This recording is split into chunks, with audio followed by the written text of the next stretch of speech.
బర్నీ sir, ఎక్కడి నుండి start చేయాలి మీ గురించి? అంటే 50+ ఫిలిమ్స్ గురించి చెప్పాలా? 70+ సీరియల్స్ గురించి చెప్పాలా? అండ్ అందరికన్నా ఫిట్‌నెస్‌లో ఇంత స్ట్రాంగ్‌గా అసలు ప్రతి ఒక్కళ్ళకి యంగ్‌స్టర్స్ దగ్గర నుంచి ప్రతి ఒక్కళ్ళకి "అరే! మీరేంట్రా చేసేది? ఇది కదరా కటౌట్" అని అంటున్నారని నేను అనాలా? థ్యాంక్ యూ అండ్ స్రవంతి నుంచి స్టార్టప్ చేయాలా? అండ్ అలానే పవర్ లిఫ్టింగ్‌లో గోల్డ్ మెడల్ అని చెప్పాలా? సరే ఎక్కడి నుండి నేను స్టార్ట్ చేయాలి మీ గురించి? ఇన్ఫర్మేషన్ బాగానే గ్యాదర్ చేశారు. Oh my God! అసలు ఇన్ని 2 నంది అవార్డ్స్ Hmm. కదా సార్. నెంబర్ ఆఫ్ ఆల్మోస్ట్ 40-50కి నియర్ బై ఉన్నటువంటి ఎన్నో గెలుచుకునేటువంటి అవార్డ్స్. సార్ ఎందుకు మాకు సోషల్ మీడియాలో మీరు లేరు? అసలు మీతో ఫస్ట్ గొడవ ఇది ఆడాలి మేమంతా. ఫోనే తక్కువ వాడకం అంటే ఇంకా సోషల్ మీడియా నేను ఎక్కడ వస్తానండి నేను ఇంత హెల్త్‌ని కాపాడుకుంటే ఎలా సార్ ఫోన్ పక్కకు పెట్టి? అంటే ఫస్ట్ నేను రీసెంట్ ఇన్స్టాలో కూడా నేను ఎప్పుడు వచ్చి ఒక 3-4 మంత్స్ అయిందండి. అది కూడా నా ఫ్రెండ్ శ్రీధర్ అని చెప్పి ఒక డైరెక్టర్, అంటే తను ఇప్పుడు విశ్వంబరాకి తను రైటర్, తను నెక్స్ట్ మూవీ డైరెక్షన్ చేయబోతున్నాడు. ఆయన బలవంతంగా ఇన్స్టా ఆర్టిస్ట్కి కంపల్సరీ ఇన్స్టా ఉండాలని చెప్పి ఆయన అకౌంట్ ఓపెన్ చేశాడు అనమాట. ఆ సార్కి ఫస్ట్. సార్ నిజంగా ఎంతోమంది యంగర్ జనరేషన్స్కి కానీ ఎంతోమంది యాక్టర్స్కి కానీ ఒక బెస్ట్ ఇన్స్పిరేషన్. మెయిన్ లీడ్గా ఎలా చేయొచ్చు, విలన్గా ఎలా చేయొచ్చు, ఎక్సలెంట్ ఆర్టిస్ట్గా ఎలా చేయొచ్చు అనేది బెస్ట్ ఎగ్జాంపుల్ సార్.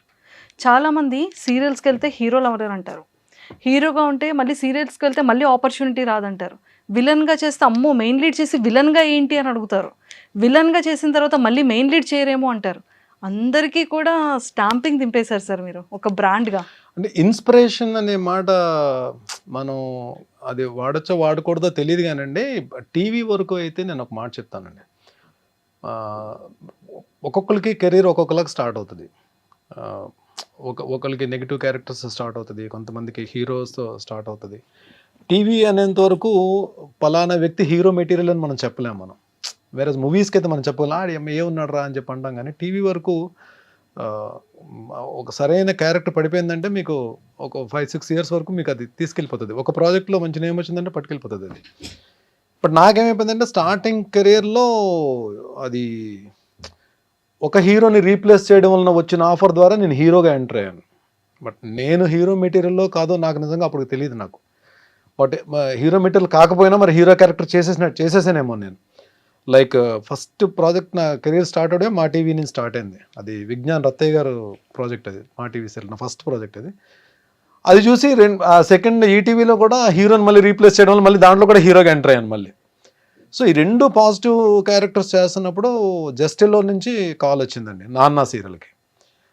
ఆ 2 సీరియల్స్ చేస్తున్నంత వరకు నేను ఏదో వెళ్తుంది, అంటే నన్ను అందరు ఆర్టిస్టులు కథ ప్రొడక్షన్స్ కలిపి తీసుకెళ్తున్నారు తప్ప నేను ఒక ఆర్టిస్ట్ అని చెప్పి నాకు ఒక కాన్ఫిడెన్స్ అది లేదు అప్పటికి. బట్ వేరేజ్ నాన్న సీరియల్ చేసిన తర్వాత మీకు జస్టిల్లో సీరియల్స్ అన్ని చూడండి, అంటే మిగిలిన సీరియల్స్కి జస్టిల్లో సీరియల్స్కి చాలా డిఫరెన్స్ ఉంటుంది. మీకు డైలాగ్ డిక్షన్ కానీ, మీకు స్క్రీన్ ప్లే కానీ, సీన్ టేకింగ్ కానీ మీకు డిఫరెంట్గా ఉంటుంది. So I got opportunity to work with Murali, చాలా మంచి డైరెక్టర్ ఆయన. ప్లస్ మీకు గున్నం గంగరాజు గారి కథలు ఎలా ఉంటాయి మీకు తెలుసు కదా. It's a wonderful character and ఆడియన్స్లోకి చాలా బాగా వెళ్ళింది ఆ క్యారెక్టర్. నాన్నలో నా క్యారెక్టర్ పేరు కూడా భరణియే. సో ఈ ప్రియాంక స్టార్ట్ అయిన తర్వాత ఈ నానా సీరియల్ వచ్చేటప్పటికి ఏమైందంటే అప్పటికే టీవీలో చాలా ఎక్స్పీరియన్స్ ఉన్న ఆర్టిస్ట్ తోటి నేను వర్క్ చేసే అవకాశం కలిగింది. లైక్ ప్రియాంక వచ్చేటప్పటికి హరిత గారు, సుమనశ్రీ గారు, ఫాతిమా బాబు గారు, నీరజ, అంటే వీళ్ళు ఏంటంటే సీన్ ఇస్తే తినేస్తారు. సో అలాంటి ఆర్టిస్ట్ కౌశిక్ అండ్ శ్రీరాజ్, వీళ్ళందరూ అప్పటికే కౌశిక్ చాలా సీరియల్స్ చేస్తున్నాడు. కౌశిక్ అప్పుడు పెద్ద హీరో కౌశిక్ టీవీకి. సో వీళ్ళందరితో అవకాశం యాక్ట్ చేసే ఆపర్చునిటీ దొరకడం వల్ల ఏమైందంటే నాకు వాళ్ళ నుంచి కొన్ని నేర్చుకోగలిగాను నేను. సో అది నాకు నాన్నకు వచ్చేటప్పుడు హెల్ప్ అయింది. నాన్న వచ్చేటప్పుడు కూడా చిన్న ఆర్టిస్టులు కదా, అనితా చౌదరి అండ్ నవీన్, వాళ్ళు అప్పటికి బాగా, ప్రీతి అమీన్, సో వీళ్ళందరూ కూడా అప్పటికి బాగా వెల్ ఎస్టాబ్లిష్డ్ అయిపోయారు వాళ్ళు. సో నానా సీరియల్కి చేసిన తర్వాత బయటికి వెళ్ళిన తర్వాత ఆడియన్స్ గుర్తుపట్టడం స్టార్ట్ చేశారు. సో ఎప్పుడైతే మనకి బయటకు వెళ్ళినప్పుడు ఫొటోస్ మనతో దిగుతుంటారో ఒక తెలియని కాన్ఫిడెన్స్ మనది డెవలప్ అవుతుంది మనకి. సో ఓకే, మనల్ని మనం చేస్తున్న పెర్ఫార్మెన్స్ జనాలకు నచ్చుతుందని చెప్పి నాన్న ఇంకా ఎయిర్లో ఉంది, వెళ్తుంది, టెలికాస్ట్ అవుతుంది. ఆ టైంలోనే జెమినీకి చీలాసో స్రవంతి అనే సీరియల్ గురించి ఒక మెయిన్ లీడ్కి వాళ్ళు ప్రొడక్షన్ హౌస్ సెర్చ్ చేస్తున్నారు. సో నాన్నది ఎప్పుడైతే వీళ్ళు చూసి ఈ రిఫరెన్స్ తోటి వాళ్ళు దాంట్లో అంటే ఆడిషన్ తీసుకునే ఇచ్చారు character. But చీలాసో Sravanthi 1 week telecast అండి. ఆ క్యారెక్టర్ 1 వీక్లోనే ఆడియన్స్లోకి చాలా బాగా వెళ్ళింది. అదే అంట నేను గుడ్ ఆర్టిస్టా బ్యాడ్ ఆర్టిస్టా తీసి పక్కన పెడితే ఒక ఆర్టిస్ట్కి ఒక క్యారెక్టర్ రావడం అనేది ఆపర్చునిటీ ఇది. True. ఇక్కడ గుడ్ ఆర్టిస్ట్ లేడు, బ్యాడ్ ఆర్టిస్ట్ లేడు.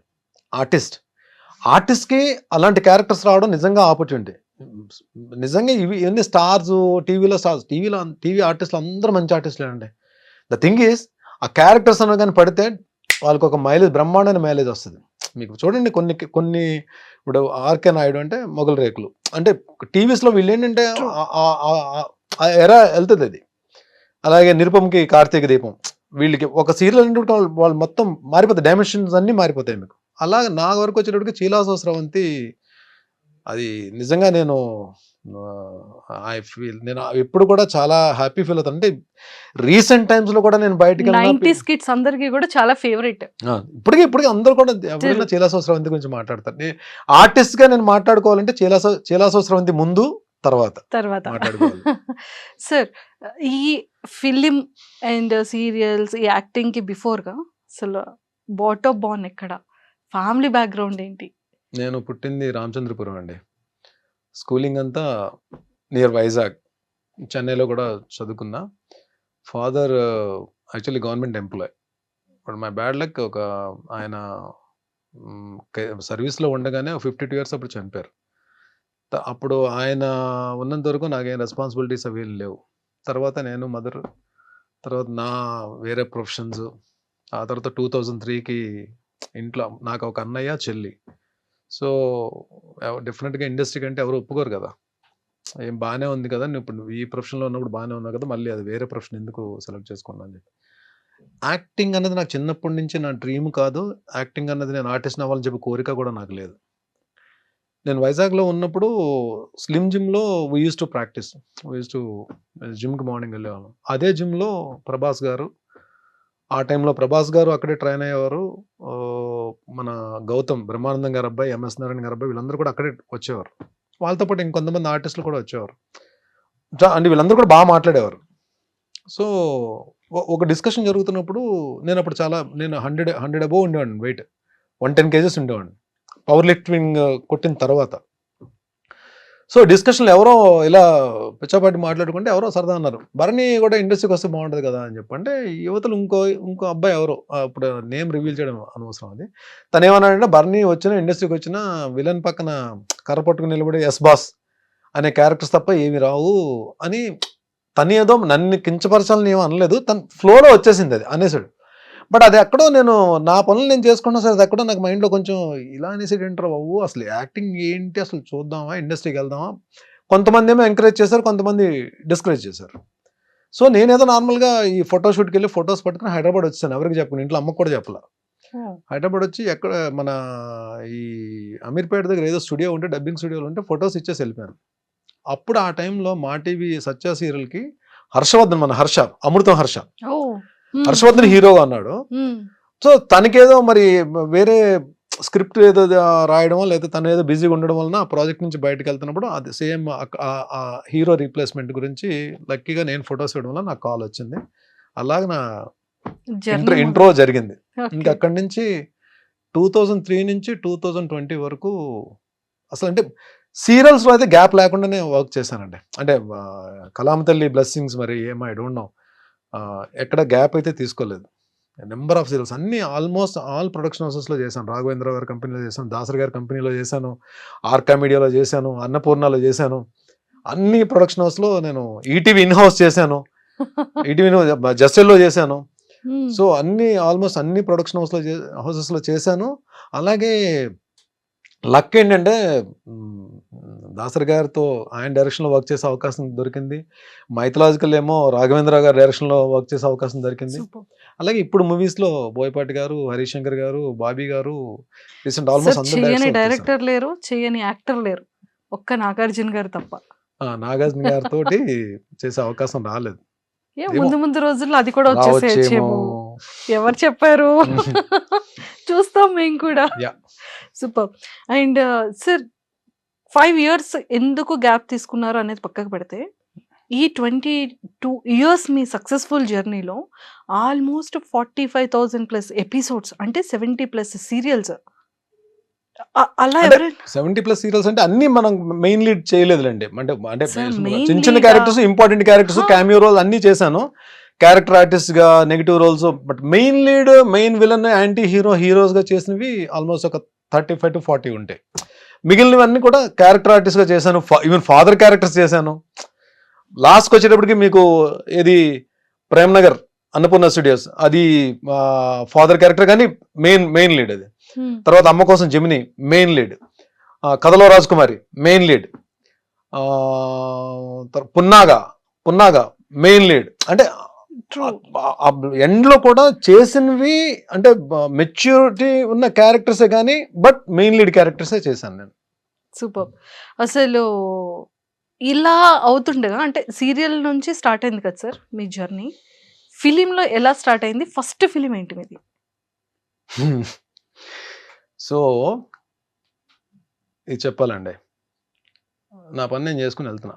ఒకరోజు నేను షూటింగ్లో ఉండగానే రాజీవ్ అన్న కాల్ చేశాడు. రాజీవ్, మేమందరం కూడా యూజ్ టు ప్లే క్రికెట్ అందరం కూడా. రాజీవ్ అన్న కాల్ చేసి ఎక్కడున్నారా మీరంతా అని చెప్పంటే, ఇంకా 2-3. సరే మేము ఎలా అని చెప్పంటే, మేము ఫిలిం సిటీలో షూట్ చేస్తున్నాము యమదొంగ సినిమాకి, తారక్ హీరో యమదొంగ. సో నేను ఒక 3-4 కొన్ని క్యారెక్టర్స్కి ఒక 4 పేర్లు నేను సజెస్ట్ చేశాను. అంటే వాళ్ళకి కూడా కావాలి, కొంచెం ఫెమిలియర్ ఫేసెస్ కావాలి. సో సజెస్ట్ చేశాను, మీరు ఒకసారి ఫిలిం సిటీకి రండి అని చెప్పాను. కానీ షూటింగ్ ప్యాకప్ అయినా మేము వెళ్ళాం. వెళ్తే ఫస్ట్ టైం రాజమౌళి గారిని కలవడం. సో రాజీవ్ అన్న మమ్మల్ని ఇంట్రడ్యూస్ చేశాడు. చూసిన తర్వాత అన్ని క్యారెక్టర్కి కో డైరెక్టర్ గారు మమ్మల్ని ఓకే చేస్తారు. నాది అందులో మోహన్ బాబు గారు రాజీవ్ కాంబినేషన్. రాజీవ్ అన్న ఇంద్రుడు, నేను వాయుదేవుడు. ఒక ఎపిసోడ్ ఉంటుంది, పెద్ద ఎపిసోడ్ ఉంటుంది. అది యముడు ఇంట్రో తోటి ఎపిసోడ్ ఉంటుంది. ఫస్ట్ టైం అంటే బిగ్ స్క్రీన్ కి వెళ్ళి రాజమౌళి గారితో వర్క్ చేసే అవకాశం. ఫిలిం డైరెక్షన్ రాజమౌళి గారితో స్టార్ట్ చేసి, సో మొత్తానికి ఆ యమదొంగ సినిమా చేసి వచ్చాం. అంటే మంచి క్లోజులు పడ్డాయి. అప్పుడు క్లోజ్ పడితేనే హ్యాపీ కదా, మనకు ఒక సెపరేట్ క్లోజ్, బయటకు వచ్చి నాకు క్లోజ్ పడిందని చెప్పి. ఇది ఫస్ట్ ఎక్స్పీరియన్స్. అయితే సెకండ్ ఎక్స్పీరియన్స్ ఏమవుతుందంటే మనకి, అంటే టీవీని నేను తక్కువ చేయలేదండి. టీవీని ఎప్పుడు నెగ్లెక్ట్ చేయలేదు. టీవీ నాకు అన్నం పెట్టింది, టీవీ నాకు గౌరవం ఇచ్చింది, టీవీ నాకు సెలబ్రిటీ హోదా ఇచ్చింది, టీవీ నాకు ఫైనాన్షియల్ ఫ్రీడమ్ ఇచ్చింది, టీవీ నాకు అవార్డ్స్ తెచ్చిపెట్టింది, టీవీ నాకు ఒక రకంగా నన్ను ఒక మెట్టు పైకి తీసుకెళ్ళింది నాకు. సో టీవీయే నాకు జనాల్లో గుర్తింపు ఇచ్చింది, టీవీయే ఈవెన్ బిగ్ డైరెక్టర్స్ దగ్గరికి డోర్స్ ఓపెన్ అయ్యేటట్టు చేసింది. సో నేను వెళ్ళే ప్రాసెస్లో అంటే మంచి ఉంటుంది, చెడు ఉంటుంది. మళ్ళీ వేరే సినిమా నుంచి కాల్ వచ్చింది, వేరే మూవీ నుంచి కాల్ వచ్చింది. అంతే కదా, మనం మంచి ఎగ్జైట్ అయిపోయి వెళ్ళిపోతాం కదా. వెళ్ళిపోయి టైమింగ్స్ కొనుక్కున్నాం, వెళ్ళిపోయాం. అప్పుడు నాకు కార్ కూడా లేదు, నేను బైక్ 2-వీలర్ మీద వెళ్ళేవాడిని. సో 2-వీలర్ మీద వెళ్ళిపోయి వాళ్ళు చెప్పిన లొకేషన్కి, అప్పుడు మనకి ఈ స్మార్ట్ ఫోన్స్ లేవు కదా, లైక్ అంటే 2000 స్మార్ట్ ఫోన్స్ లేవు, నార్మల్ ఫోన్సే. కనుక్కొని కోఆర్డినేటర్ గారిని పట్టుకుని లొకేషన్కి వెళ్ళిపోయాను. లొకేషన్కి వెళ్ళిపోయి వాళ్ళు ఒక యూనిఫామ్ ఇచ్చారు, యూనిఫామ్ వేసేసుకున్నాను. ఫస్ట్ టైం నేను పోలీస్ ఆఫీసర్ అని చెప్పి ఒక చిన్న ప్రౌడ్ తోటి లొకేషన్లోకి ఎంటర్ అయ్యాను. హాల్లోగా ఆశీష్ విద్యార్థి కాంబినేషన్ అని చెప్పన్నారు. అప్పటికి ఆశీష్ విద్యార్థి బాగా మూవీస్లో బాగా వస్తున్నారు ఆయన.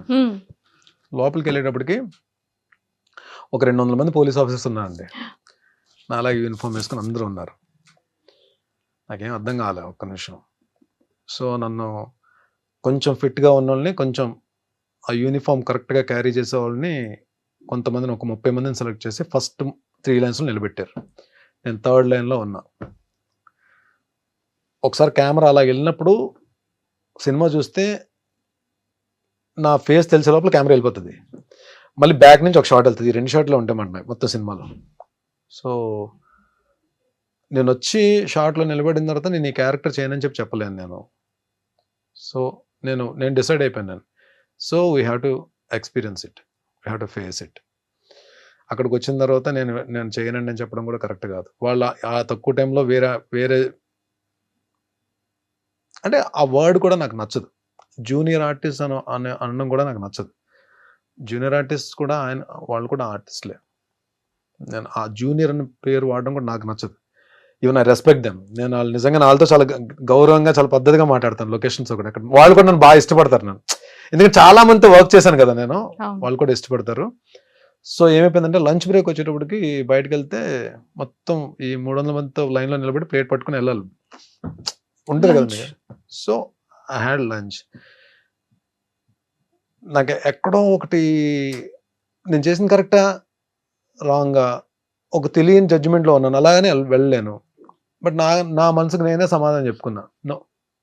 ఇది ఇది ఇది జరగాలి.